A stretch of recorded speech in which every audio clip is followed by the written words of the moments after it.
Mr. Feller? Thanks, Robert. Two topics, please. On North Korea, could you give us some detail about the President's thoughts on the revelation of this new enrichment facility? Well, let's start with that.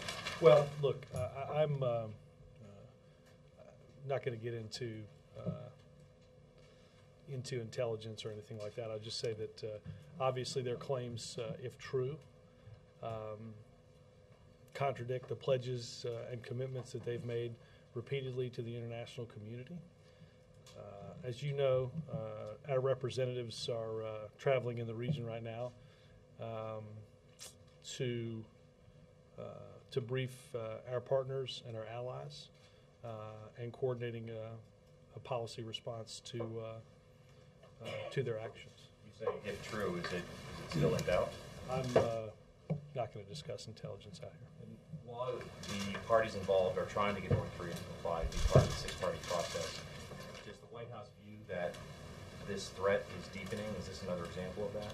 Well, look, I want to separate those for just a second. I mean, I think the six-party process can, and the administration believes the six-party process can play an important role if and when the North Koreans take that six-party process to move toward denuclearization seriously.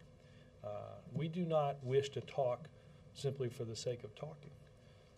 The North Koreans have to be serious about living up to their obligations, and not having done so has put a sanctions regime in place that is the strongest that the country has ever faced, and has greatly increased the price of their noncompliance.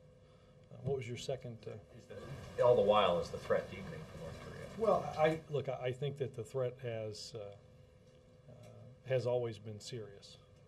We have certainly taken it as such, and will continue to do so. That's why we went to the UN to get a stronger sanctions regime on their ability to move anything out of their country that could do others harm. One other topic, please, on the controversy that's emerged about the security screening process at airports. Does the White House have a view about the planned protests on Wednesday at airports and how that might affect both security and travel? Well, I think that our TSA administrator, Mr. Pistol, addressed that in some interviews this morning. I would just remind people that, well, a couple things. First, I'd point obviously to what the President had to say on this with Saturday evening in Lisbon, and that is we put in place enhanced security measures for the simple reason that for more than 2 decades, Al-Qaeda and terrorists have sought to do us harm and have focused in on aviation and airplanes. Just in the past year, we've seen the Christmas Day attempt by Mr. Abdul Muttalib to blow up an airplane using a device that, as the President said, would not have and was not picked up by a simple metal detector. Just in the past few weeks alone, we've seen an effort by Al-Qaeda in the Arabian Peninsula to bring down an airplane using explosives in cargo.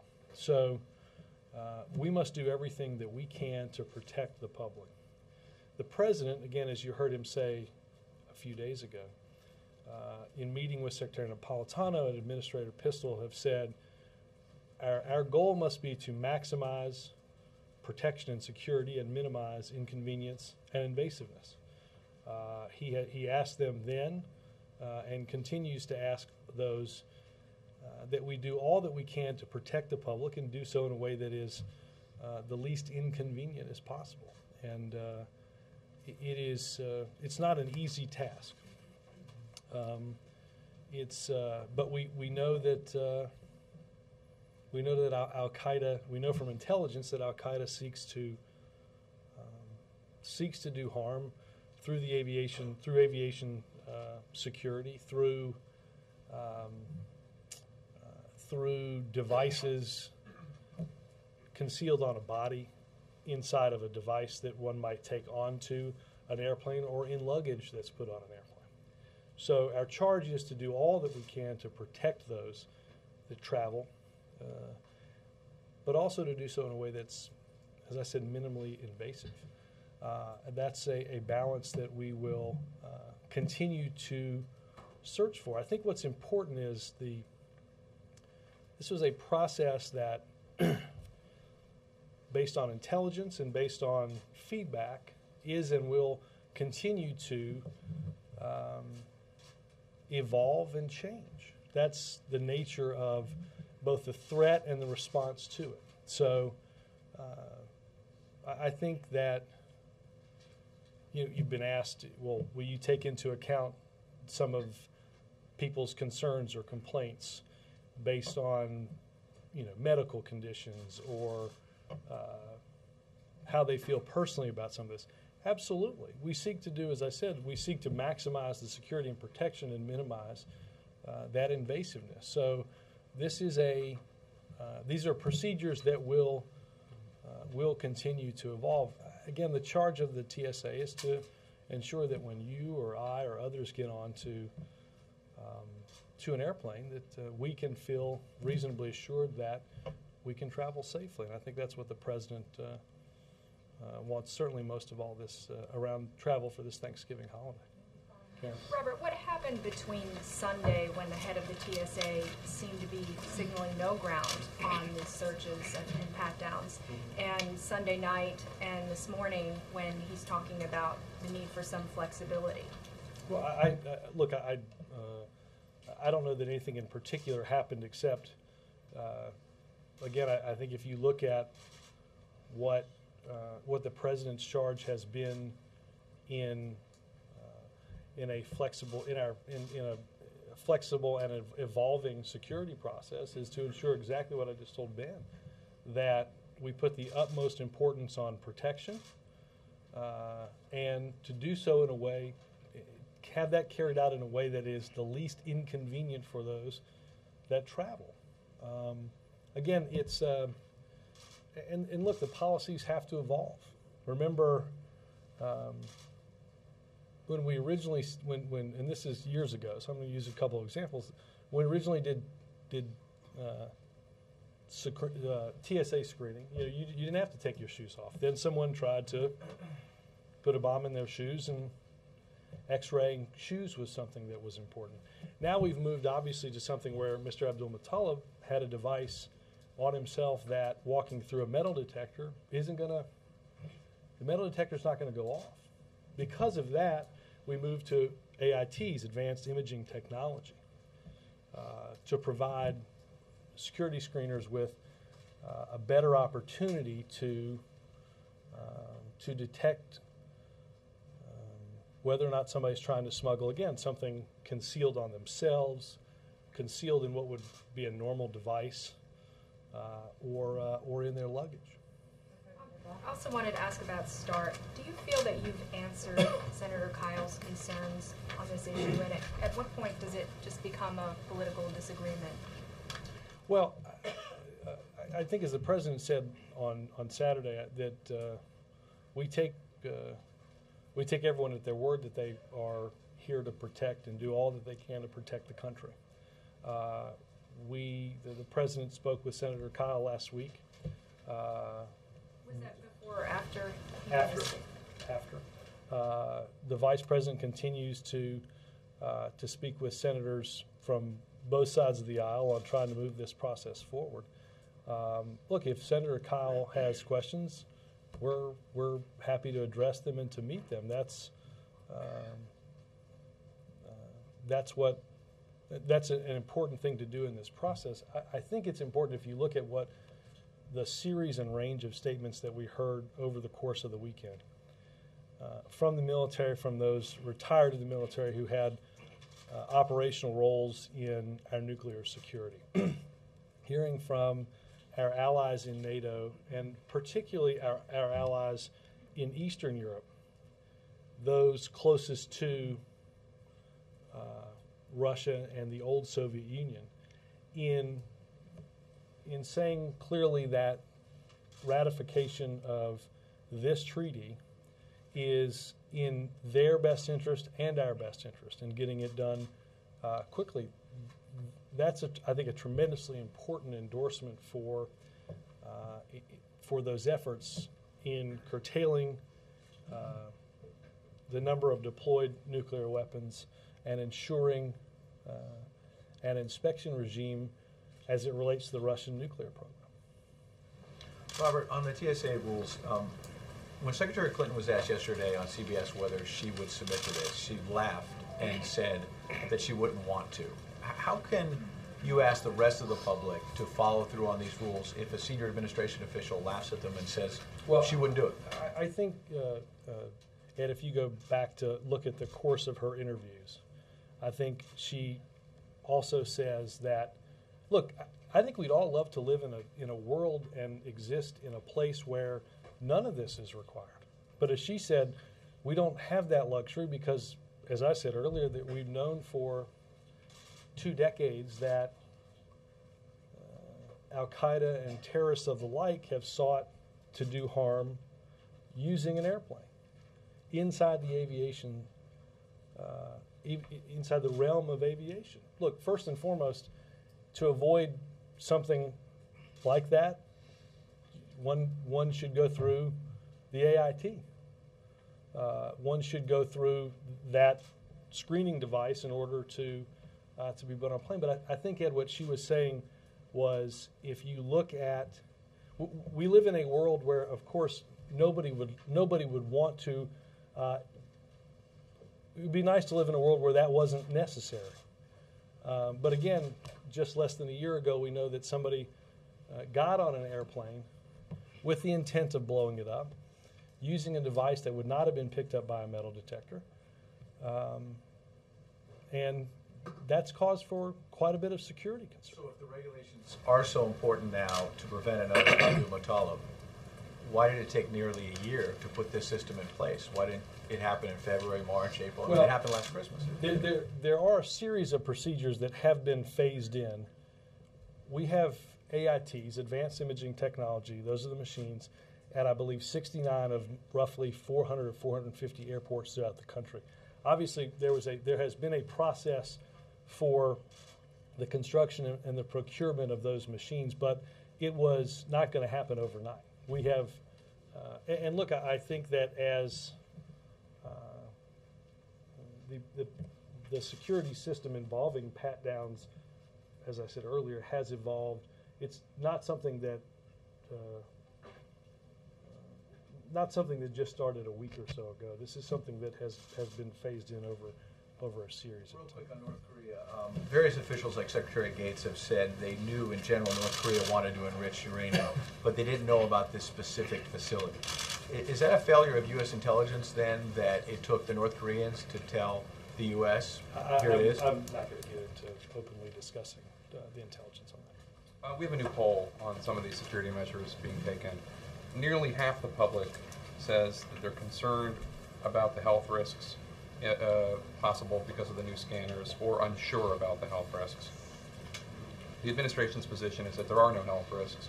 Well, the administration's position, based on studies through the FDA and others, that the imaging technology provides so little in terms of you're exposed. The truth is, greater exposure to sitting in an airplane than you do going through one of those machines. Well, why has the administration failed to convince so many members of the public that there are no health concerns about these new scanners? Jake, I have not seen the poll, but I don't. Well, it's obvious that there are a lot of people who. Let me find. If you have another question, let me try to find this in my paper here, and I think I've got something I think I can talk to you about on that. Okay. And the other question I have also about the TSA is that the public does support, they do care about security, but when there is an intrusion on privacy, they want it to be targeted and justified. You spend a lot of time on the internet. You watch YouTube, and you obviously spend a great deal of time watching cable. Don't you? Less than all that than you might presume, but I'll accept the premise of your question.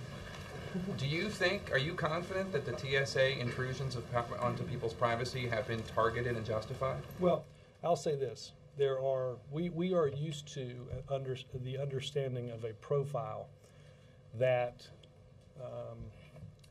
that looks at a range of people, for instance, 18 to 35. Yet we've seen just in the past year, we know of people that have been arrested in this country for terrorism that would not fit into the range of those ages, right? We know specifically that AQAP was targeting in Mr. Abdul-Muttalib somebody that did not have the characteristics that those previously that had attempted to do us harm through an airliner that they shared. We know that they are continually looking for ways, and I think the cargo example is a very good one, of ways in which they can take something that looks normal or a situation that appears not out of the ordinary to augment that in a way that gets past security and does us harm. So I think what we would normally think of as, okay, these are the characteristics of what might happen. Understand that we have seen and we know about very specific efforts to find people outside of what security might normally be conditioned to look for, right? We know that, I don't think it's an accident that a QAP through Mr. Abdul-Muttalib was seeking to, through concealing this device on him, get onto a plane, something that wasn't going to be in a metal detector, that would be delivered by somebody that would not normally be seen as somebody associated or affiliated with AQAP, in an effort to get around what you would normally be constructed or set up to look for. And I think it's important that I go back again to what I said to Ben, that in and of itself provides the foundation and the basis for how security policy and screening has to evolve. Because the nature of whatever the threat is today is going to be different in 3 to 6 months, because they're going to be trying to find different ways around what's been set up.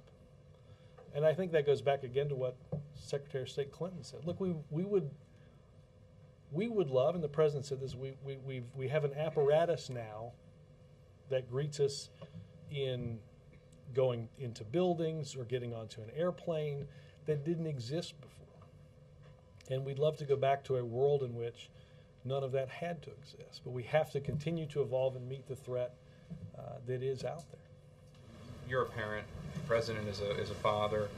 There are a lot of parents out there whose children have been subjected to pat-downs, and they've been very upset by it. There have been individuals with medical conditions who have been forced into humiliating situations. Right. This is evolution? Right. No, I think it's important to understand that anybody that's under 12 goes through something much more modified. I would say first and foremost, and I think if the TSA administrator was here, he would say this to you as well. Has all of this been done perfectly? No. If somebody feels as if they have been unduly subjected to something that they find to be far more invasive than the line of convenience and security, they should speak to a TSA representative at the airport. Again, without leaning too far into this, Jake, I think it's important that it's not out of the realm of possibility to think that, I'm trying to be somewhat careful here, that those that wish to do people harm via an airplane haven't looked at some of the ways through explosives in devices or luggage or on themselves that that we know can get around and through security, and we have to be careful about that. Again, I think we are trying, and TSA is trying desperately to strike that balance. That will evolve, and again, if the evolution of the security will be done with the input of those that go through the security. I do think it's important to understand, since the more stepped-up pat-down process has taken place, approximately 34 million people have been through the TSA system. I think the figure that I've seen is that about 1% of those that have gone through the process have gone through the overall screening process, have gone through this more stepped-up procedure. 1%. Yeah. Yeah. Thanks, Robert. During the period between the time the TSA administrator made the comments that sounded like there was no give at all, and later making clear that there was going to have to be some flexibility here, were there any conversations with him by anybody at the White House? Oh, Did anybody speak? I'm sure people at the White House speak with TSA and the DHS constantly on security, on About that topic, about whether there should be some flexibility, and were his later comments suggesting flexibility Chip, as a result of those I think conversations? what the president said on Saturday is he communicated that to TSA and DHS several weeks ago. But I'm talking about between the comments Well, in the morning that created this controversy. Chip, I don't know every conversation, but I assume that do I assume that people here have constantly been in touch with them? Sure. That's not what I'm asking. I'm saying specifically with regard to the inflexibility he suggested in those comments. Did somebody at the White House call him and say, Again, that's not Chip, our message? I don't know every conversation that happens with every person here, but if you're asking me if people are constantly in touch with and talk to, I'm asking you, no, did they I'm specifically acknowledging, respond Chip, I'm acknowledging that I'm sure conversations have happened. Yes. about that particular? Again, Chip, I don't know every conversation. I just assume that a lot of those conversations have You happened. did not talk to them about that. I have not talked to them. I've not talked to the TSA administrator. And I don't, reluctant to get graphic here, but I mean, everybody knows there are theoretical possibilities way beyond what Abdul Muttalib did with body cavities and such. Why respond so specifically to what he did with Well, I'm not saying that- searches in Well, that I don't particular area when there are so many other possibilities out there that I don't think anybody even dreams you would actually Well, again, subject people to? I think that, again, I think that, let's take this somewhat broader. I think that, again, I think you've seen the progression in screening writ large, right? We all remember you put your stuff on that goes through the x-ray machine, you walk through a magnetometer, right? So you've seen the evolution of something that's going to detect something that's metal. We now know that, again, if you look at the evolution of security of plots and attempts, right, now you've got shoes, liquids, again, based on specific attempts to use those very devices to do harm. And again, the transitioning to an AIT, which gives you the ability to detect something that might be on someone hoping to do you harm, but it's not something that's metal. Completely changing topics. On tax cuts, is the president, you said the vice president is working the phones with senators on both sides of the aisle on START. Is the president or anybody at a high level in the administration doing the same thing with senators on tax cuts? I have not. Look, well, I'm sure that Leg Affairs and others are discussing issues like taxes that will be dealt with in the lame duck. The president, to my knowledge, has not, other than the meeting last week, has not made calls on that. On START or taxes? Yes, ma'am. Hey, could I just do one more on the millionaires tax?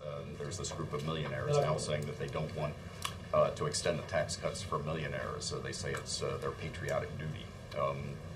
What does the president think about that? Is it patriotic to campaign to pay more taxes if you're a millionaire? Well, I'm not going to though I'd love to be the spokesperson for Warren Buffett, I'm not going to. I bet that's a good gig. Yeah. Yes, I know he's slightly above the millionaire threshold. I don't necessarily have anything to add on that except, look, I think you've seen or heard from, again, using Mr. Buffett as an example. I mean, Mr. Buffett is somebody whose marginal tax rate, based on where he derives his income, is, as I think he said before, pays a rate that's far lesser than that of presumably his spokesperson and though he's his spokesperson, than his secretary, because he derives, again, a vast majority of his income from investments rather than from his paycheck. I'll come back with it. Yep. Steny Hoyer says, not just in light of the Galani verdict. Forget you, Lynn. Hold on one second. I'll be able to. And in light of the election earlier this month, he says it is, in his way of thinking, impossible that Congress is going to approve the money for federal civilian trials of Guantanamo Bay detainees. Are you willing to basically give up on that idea now? No, I said something different last week. I don't. We've spent the first row here talking about Al Qaeda. We know Al Qaeda uses the prison at Guantanamo Bay as a recruiting effort to seek the participation of those interested in doing us harm because of that. I think to give up on that, we're not giving up on that goal. Conversely, it's almost 2 years into the president's administration. You haven't been able to close it. Are you willing to commit to closing it in 2011? I'm willing to commit to closing it as soon as possible to close it. Any way you can put any possible time frame on that? No, I think I said last week that no one expects this to be easy. But I know that the president has not and will not give up on the goal. Ms. Sweet? This is on START, and my question will be whether or not the administration is willing to hand over the entire START record. And let me tell you why I'm asking this, because there's a new Republican senator coming in, Mark Kirk, Sure. who has quite a shopping list of things he wants before he says he could even think about this. Complete negotiation record of the treaty, also the documents relating to the parallel discussions with the U.S.-Russian resale, all classified briefings having to do with the reliability of the nukes. Russian resale? With the U.S.-Russian missile defense. The talks that were conducted by Ellen Tauscher. This Sure. is according to foreign policy. He wants a whole written analysis of all U.S. Strategic Command information that supports the treaty. He wants all the planning documents, and he wants formal briefings with State Defense and Energy. What is the posture of the White House? Would they possibly be able to accommodate a long list Well, I will like say, this? not knowing specifically, thank you.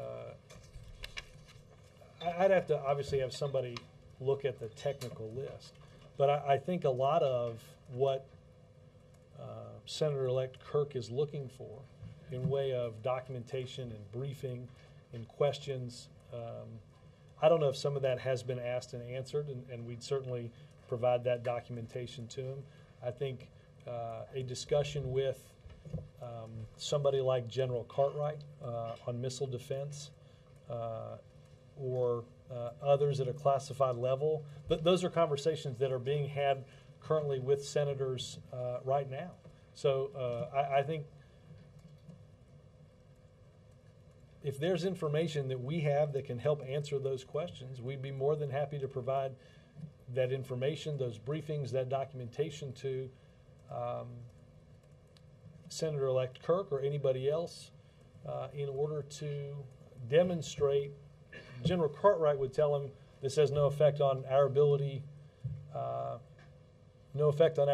to conduct our own missile defense activities. And I think a pretty good example of that is NATO agreeing to the president's phased adaptive approach to protect Europe at a meeting that saw the Russians ultimately participate in. At the same time, they are arguing, people like the head of NATO are arguing for ratification of the treaty. So, look, I think, I don't know if Senator-elect Kirk has talked to anybody on the national security staff here, but I don't doubt that if he hasn't, that folks here will reach out rather quickly to provide information that he thinks is necessary. Is it accurate that so far that some senators, that the White House has refused, or various entities in the administration has refused to turn over the negotiating record? I'm not familiar with, as I said a minute ago, then each and every aspect of. I'm happy to ask NSC whether that's the case. Again, I think two of the best spokespeople, or three of the best spokespeople for our defense posture as it relates to this treaty are the Secretary of Defense, the Chairman of the Joint Chiefs of Staff, and the Vice Chairman of the Joint Chiefs of Staff. That's General Cartwright. Again, he's sort of the missile expert in that realm, and I think all of them are very good spokespeople for how this enhances our security and our protection rather than the opposite. Yes, ma'am. Three quick ones. On North Korea, you mentioned that this latest regime of UN sanctions is among the strongest, or is the strongest the country's ever faced. Well, then, is there concern that these sanctions haven't been strong enough or worked well enough to prevent this facility from being built? Without getting into the timing of the facility, the sanctions that were put on North Korea and hinders greatly its ability to move product outside of the country are date back, I think, sometime to mid last year. So I think that again, that was in direct response to the testing of a long-range missile in late March, early April. I forget the exact date.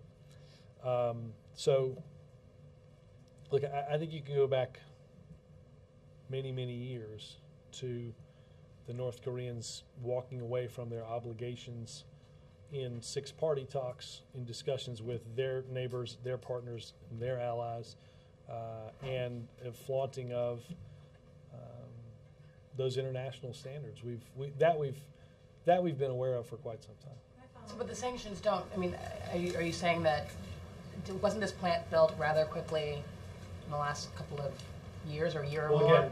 Again, I'm not going to get into the specifics of what's in the intelligence, but understanding that, again, what you just asked, and when the sanctions based off of what the UN did last year are, those don't line up. Right. And quickly on START, you guys have said that the midterms showed that the American public wants Democrats and Republicans to work together. And so, given that, why not be more direct in accusing the GOP or accusing Senator Kyle of playing politics on START? The president seemed to really kind of shy away from saying that directly. Well, I think the president weekend. said that we live in an atmosphere in this town that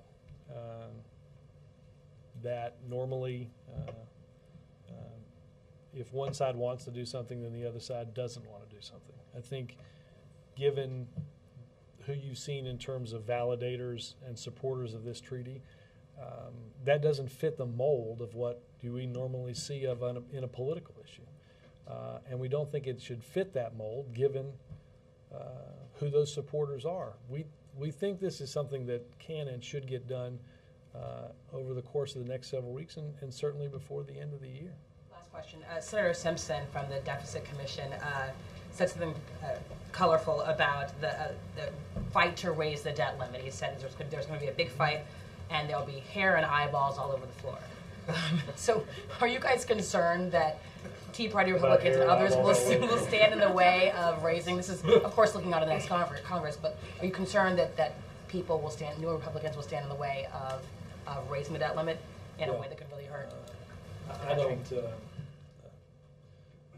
I think we've got a ways to go before we get to the situation and the scene that former Senator Simpson describes. I would point you to what I think the incoming House Speaker said last week. It's an issue that we're going to have to deal with, and we're going to have to deal with, I think his words were, as adults. We understand that we did not get into a debt crisis in the last year or 2 years, that this is something that has built up for many, many, many years. And we have to deal with that and put ourselves back on a path towards some fiscal sustainability. May I follow up, Chip? You're such a gentleman, Robert, but you didn't answer his basic question, which is a very serious question. If somebody's hiding explosives in a body cavity, do these machines pick that up? And also, the other thing... You got to understand that I am... let me give you two answers. One, I think it is very safe to say that as the threat has evolved, our screening process has had to and has evolved. I think you can understand why I would not want to get into the intricacies of exactly what would be detected, how and when, because we do know that those that want to get around those procedures watch what it is we do and what we say. But are you saying at this point, people under suspicion, if they're hiding something in the body cavity, it can be detected by these machines? I'm saying that in order to address the most up-to-date threats possible, we have instituted the very best in technology and in screening efforts in order to detect that threat. What's wrong with the Israeli system where they're questioning people before they even get close to the gate? Well, Is that I would point out that I think the Israelis have, I think it's 2 airports or 2 international airports. I think that's right. It's one. Okay. That in Tel Aviv, we have 450. There's a scale that is, and I've seen. Look, I've watched and read the stories of, well, can't you just do what you know?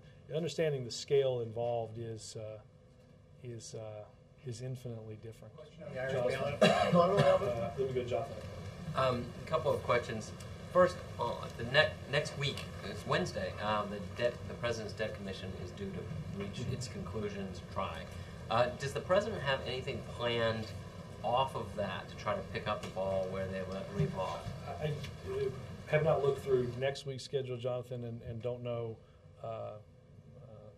the process answer to that, but I can go back and check. Okay. And on START, President and Senator Lugar both said if this treaty gets to the floor of the Senate, it will pass. So what kind of conversations are going on between President Obama or Vice President Biden and Harry Reid to make that happen? Because, I mean, ultimately it's Harry Reid that will schedule that. Well, look, the President, this is a priority of this administration, the President and the Vice President. It was a topic that came up, has come up in conversations between staff here and the Majority Leader staff, and in conversations directly with the Majority Leader. It is a priority of ours to see put on the floor and acted upon. Is it worse for U.S. international relations or U.S.-Russian relations to see this go to the floor and fail than to see it not go to the floor at all?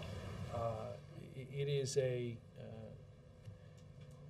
for us not to get this done is, as you have seen those, not just in our administration, but again throughout the weekend at NATO, discuss its impact on our security.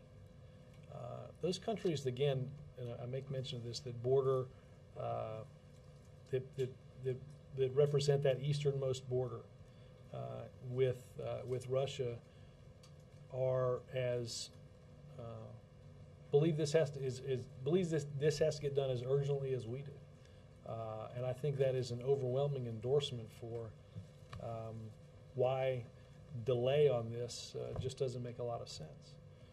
Robert, thank you. The news of the Irish bailout initially sparked only a short-lived rally in the financial markets, including the FTSE and the Dow this morning. How concerned is the President about the effect of the bailout on the U.S. and global markets? And I have a follow-up as well. Well, look, we welcome Ireland's intention to seek that assistance and for Europe to deal with the crisis that affects that affects those countries. I don't think there's any doubt, and we've certainly made mention of it here, the impact of Greece on our recovery, and acting quickly to deal with problems in Ireland by the Europeans is good news. Do you think the bailout will stem the tide of other problems in the Eurozone? I am not a Eurozone expert. I think that addressing these causes and concerns quickly is a good step. Mark? Robert, on Wednesday, the president pardons another couple of turkeys. Are there any people pardons in the pipeline? I didn't know that those aren't on the same. Well, then you would make news if they were. I will check with counsel to see the degree to which what's the process for active pardons in the administration. I'll check with. He hasn't had any yet. No, he has not. Do you know why? I don't. Jim Morrison in Florida. That's a governor. I think that's a gubernatorial issue. Yes, ma'am. Is the Irish bailout coming up in the president's daily briefings? I mean, how closely is he monitoring the situation there? It's a topic that there was an economic daily briefing today, but I know it has come up in the past. I mean, it's been part of his briefings. Is there a concern that Portugal and Spain will also need to tap into this fund? I would point you, I guess, more particularly to their governments on that. We have most of, I think, the briefings that the president have focused primarily on Ireland and some on Portugal. I have that's the extent that I can recall. Do you know if today it came up at all? Or? There wasn't an EDB today, so that would not. Okay, yes. Just one other thing. Will the president be speaking at a summit at the Chamber of Commerce in the next few months, and what is he doing to reach out to the business community? Well, in terms of the second part, I certainly would point you to the first several days in India. In terms of invitations from the Chamber, obviously, we are and continue to be interested in speaking with them and their members, and we'll see if the schedule allows for that in the beginning of the year. I know that they originally had an event for early in December that I think has been rescheduled to sometime in January. Yes, sir. Yep. Robert, following up on your response to Chip's question, the president learned about these TSA procedures several weeks ago, and he raised the concern that he raised in Portugal at the time as well. Is that what you're? Yes. And the second question, have you personally went through either one of these AIT machines or the pat down? I know it's only been recently. I was curious if you personally have. Personally, I think I've been through an AIT. I'm trying to think. Most of my travel is on Air Force One. I traveled to and from Atlanta a few weeks ago, and I thought I went through one of the AITs. Thank you, Robert. Robert, let me ask about Kokomo, the stop tomorrow. It's part of it is at a Chrysler plant. I guess I'm wondering if this is a way of showing a little love for Chrysler, having lavished it on GM last week. Yeah. Well, look, I think that this is a particular plant in Kokomo that that because of some of the restructuring and some of the funding for retooling and modernization is a transmission plant that was able to retain more than 1,000 workers rather than seeing its plant shuttered. So, look, we've been to and will continue to go to Chrysler, GM, even Ford facilities, a company that didn't have to receive restructuring help. But look, I think if you look at some of these places and plants that are located throughout the country, particularly in the Midwest, you'll see, and Kokomo is a pretty good example of a town that is very dependent upon those types of jobs for its economic livelihood. So I think those are that's important, and I think the president is proud of our efforts to ensure, whether it was 1,000 people there or more than 1 million people throughout the country whose jobs were saved as part of that restructuring, understanding that that restructuring was about making some difficult choices. Some plants were closed. We know there was some corporate restructurings, particularly at General Motors, in order to get both of these companies pointed in the right direction. Ann? Robert, why does the president Sorry, believe I call it Ann. that it is? Call it Will you come back to me? Following on what Not Mark necessary. asked, what specifically in terms of stimulus does the president think he can still get out of the lame duck Congress? Are there specific other stimulus items that he had talked about before? And is your to-do list for the lame duck session getting shorter and shorter? There's less time left. No, I don't think there's, again, and I think we talked a little bit about this last week. I don't believe that, I don't think many people believe that the week that we came back before, basically last week, we obviously know this week was largely held off for Thanksgiving, and then they'll be back again a week from today.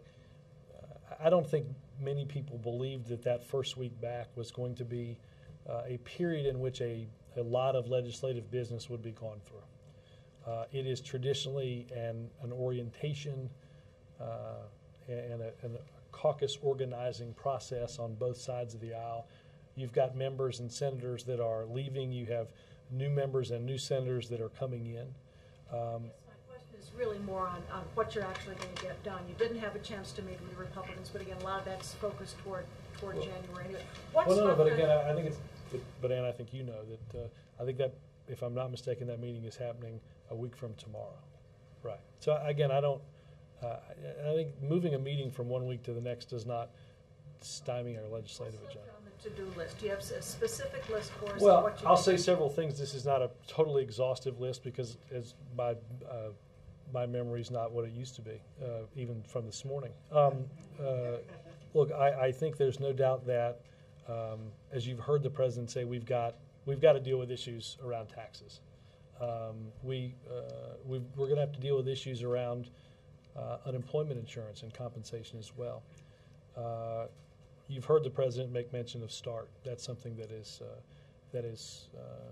crucially important to our national security and to our foreign relations. There are issues around don't ask, don't tell that the president and I think many people believe are best dealt with through a legislative process and not through a legal system.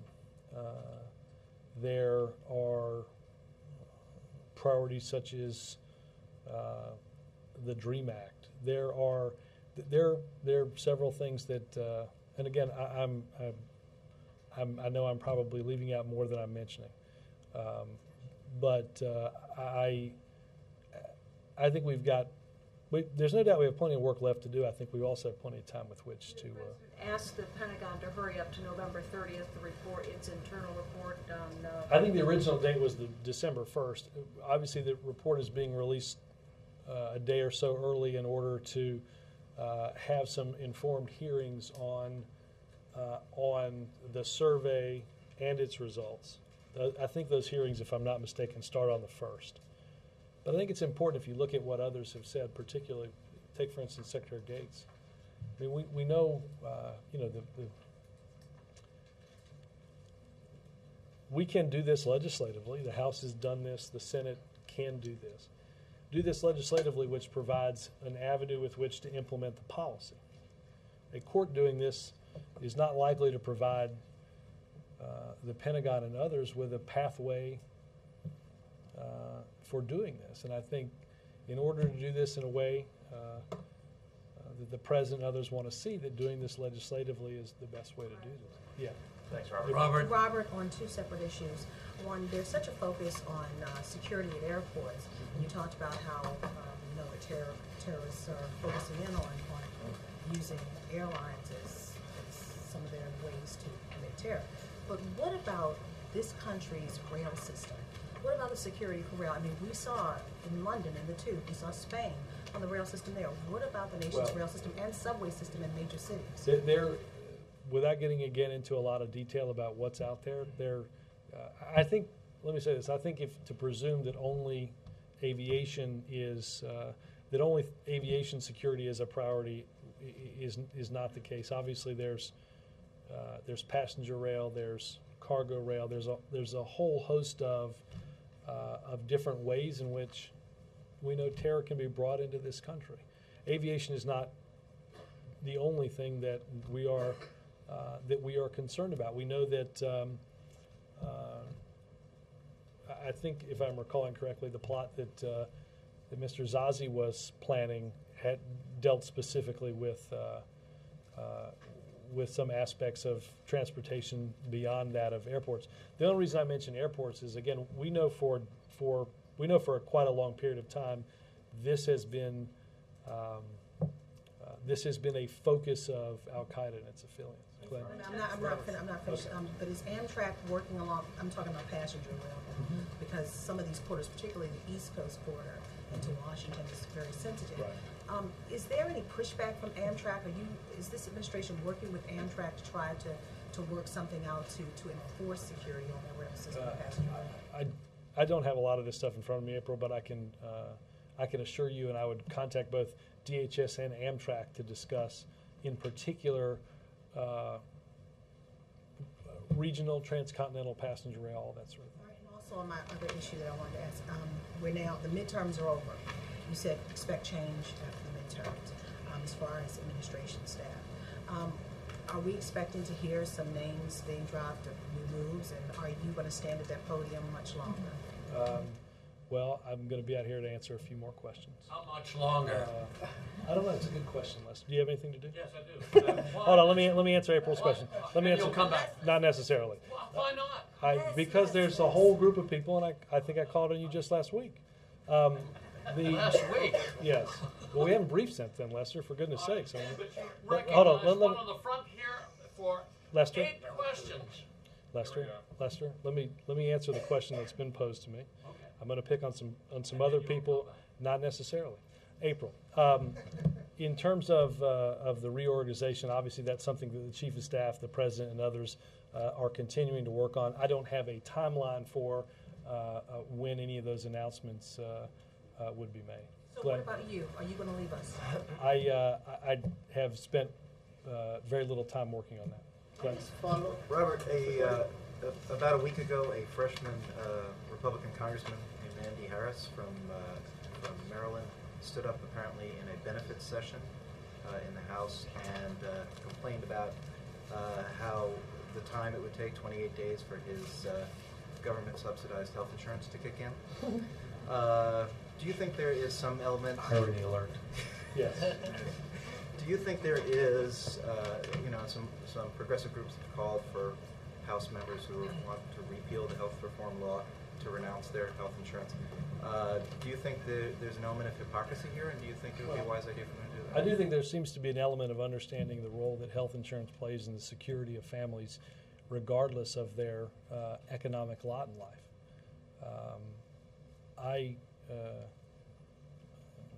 I'm not going to make a blanket statement about what Congressman-elect Harris should do. I would say that I think it's probably a pretty good demonstration of the fact that the rhetoric of what people say either throughout political debates or in campaigns, and the reality of how something like that impacts their lives is apparently quite different just in this example alone. I think I think he's going to have to reconcile with himself the notion of health care that's subsidized by subsidized by the American people and his statements surrounding that. I think it presents a particularly interesting dilemma for those that have castigated that in the past. Do you think Robert, do you think it's hypocritical? I would agree with you. I think you think it is. So, yes. Back on Don't Ask, Don't Tell. The Service Chief of the Navy recently praised the Pentagon report and said he's eager to see what happens with the Hill with regard to repeal. But the remaining 3 service chiefs, they're all on the record saying they want to wait for the report to come out before Congress takes action. Correct. Does the President anticipate that once this report comes out, those service chiefs will be on board in favor of repeal? I don't. I think the service chiefs, as I understand it, are meeting with the chair of the Joint Chiefs and with the secretary as we get closer to this report coming out in order to discuss where they are based on that survey. The president has not yet seen that survey, so I don't want to presume whether based on those results that would change their opinion or not. And I think it's best not to get too far down the road on commenting on that until we get a chance to personally see the substance. What's not the purpose of the study, though? You've said the president has supported repeal since you've known him, and the president has said he wants to work with military leaders. You're going to say the Union address. He said he wants to work with military leaders to get them on board with repeal. So, what's the point of this report, if not to get those service chiefs on? Well, I'm not saying that it won't. I'm just saying I think the original question you asked me is, would that report change their mind? I haven't seen the report. The president hasn't seen that report, and neither of us have had an opportunity to talk with the chiefs. That's not to say that it won't. That's not to say that, and quite frankly, that's not to say whether you have unanimous agreement or not that the policy. Look, the president is known where people have stood on this policy for as long as he's supported changing that policy. So I think it will be important to, again, view the attitudes, to view and to use those attitudes to craft a pathway to implementing a changed legislative policy. That's what the president has advocated through this process. Again, I can't. We may have a better sense of that when we get an opportunity to talk to those that have seen the report and get a chance to look at that report ourselves. Has the president had conversations directly with the service chiefs to get them on favor of legislative repeal during the lame duck session of Congress? I know the president has spoken previously with the service chiefs on this subject, and I expect that as this report is finalized and released, that he'll have an opportunity to speak directly with the chair, the vice chair, and the service chiefs as this process moves forward. Thanks, guys. Thank you.